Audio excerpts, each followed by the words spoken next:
Welcome to another video. I'm making my own game here, and I'm learning a lot of stuff on the way that I want to share with the community. Feel free to join my Discord. It's in the description. If you have any questions or any issues, I can help you in there. Right now, we have this problem if we interact with something in the world, like a rigid body. It's going to be kind of laggy because it only updates on the network tick. Here, you can see that in action. And after this quick fix, we're going to have it buttery smooth. First up, open up the crate scene.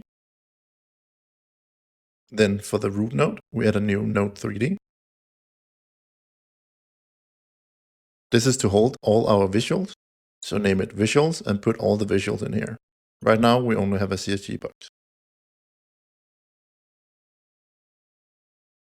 Then for the root node, add this new node, tick interpolator. In the tick interpolator, you need to add a property. This property is for the visuals node we just added. It needs to be the global transform.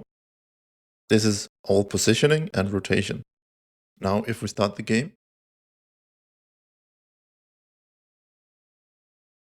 you can see it interpolates between two ticks and is super smooth.